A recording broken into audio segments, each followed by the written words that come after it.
Hey gang, Dave Spalding from Handgun Combatives. I've got a rare weekend off from my teaching duties, and as you can tell, it's a hot one. It's about in the 90s right now. But I did want to get out a couple of YouTube videos for the folks that check in here in the interest of trying to give you a little more education, kind of, help you build your knowledge and your skill sets. What I want to talk to you today is about scanning, the tactical scan. And what I want to do is I want to break away real quick and I want to show you a short paneo video from Pat McNamara, former Special Forces operator, and his thoughts on the tactical scan. A recurring theme that I see on the range is trainingitis or theatrics, training through theatrics. An example of that is putting a shot on target and snatching the pistol right back and turning head from side to side. So the shooter will fire, snatch the pistol back and turn his head from side to side. I'm not sure what he is doing. No, I get it. I understand the concept, but it's theater through institutional inbreeding. If we were truly scanning and assessing, that gun would go with us because it's dark and scary. Our light's attached to our gun, and we need to see what's Mr. out McNamara has the ability to kind of be a little bit more amusing than I am as far as the scan and training by institutional inbreeding, or whatever that phrase was. But he makes a great point. When it comes to scanning, quite often what students do is absolutely nothing. You can see I got my blue gun here, but they go and they fire whatever iteration it is, they pull it back in and they turn their hand from left to right like this, and they look really cool, but they see absolutely nothing. Keep in mind, what is a scan for? The scan is to look for additional threats. Now, keep in mind that it's a really good idea to end the gunfight that you're in before you start another one, but circumstances may dictate that you have to go from one to another and maybe come back again. So even the idea that you're going to do the classic follow through where you bring the gun up and you follow them to the ground and then you bring the gun and you go back and forth may be a little too rhythmic for reality. I certainly understand what instructors are trying to do when they accomplish this, but we've got to take into account that it takes the eyes some degree of time to truly do a true scan. Now, let's take a further look at the typical scan that you see in the gun schools. Fire, and maybe the gun comes down to a low ready and you go back and forth like this, or even you snap the gun back in like Mr. McNamara talked about and you turn your head back and forth. What are you looking at? You're looking at the battle space you've already dealt with. Okay? If I need to check this area, how about just something like this? That's easy enough to do, but keep in mind, if you were going to attack somebody that you knew had a firearm in their hand, would you attack them from the front? That doesn't make any sense, does it?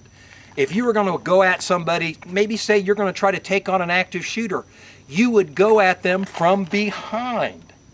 And let me tell you something about bad guys. They're pretty cagey. They're going to be the same way. They're going to come at you from behind. And that's something we never check because it's not range safe. You don't want people turning around with guns in their hands and looking behind them because that's not safe on the range. And that's another example of being range safe, setting you up for failure in a gunfight.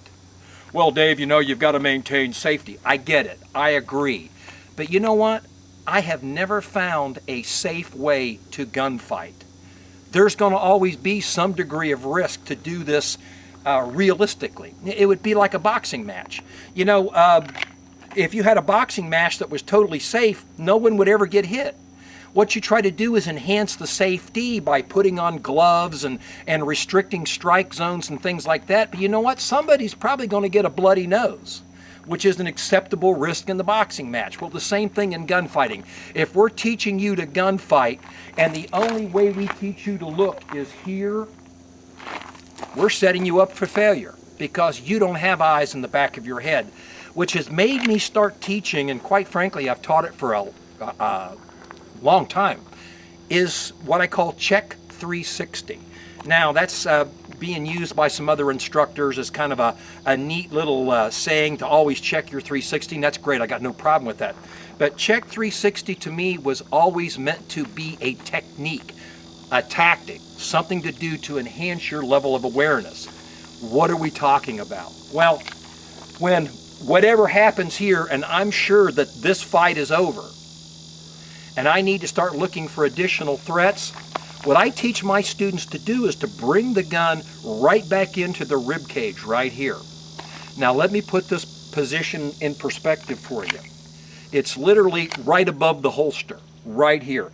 I flagged my thumb, it's up against my rib cage. If I was carrying in the appendix position, I would be lifting it. I'm stopping right here. My elbow is tucked back in behind me, and as you can see, I've brought my hand up in front of my face. Why do I do that? Look at this nose. It's not this pretty naturally. It's been punched a few times. And on multiple occasions during my law enforcement career, when I turned around into the unknown, there was some guy standing there ready to smash me in the face. If you don't understand how important it is to have your hand up here when you turn into the unknown, let me punch you in the face a couple times. You'll get it, okay? So we pull the gun back into here, right against the rib cage. The muzzle is forward, and as you can see, it's also forward if I happen to be lifting my legs like I'm running or moving or something like that. I don't want to have the gun in a position where if I have to start moving or shifting, that I now have it pointed at my own legs, feet, knees, things like that. So it's slightly forward like this. Now to do a proper Check 360, I'm going to take a step forward and I'm going to turn my body like this, and let me reorient myself. I'm going to turn like this. Now, why do I do that? Well, I could possibly, if I've got pretty good flexibility, I could turn my body around like this and look behind me. But am I ready to fight?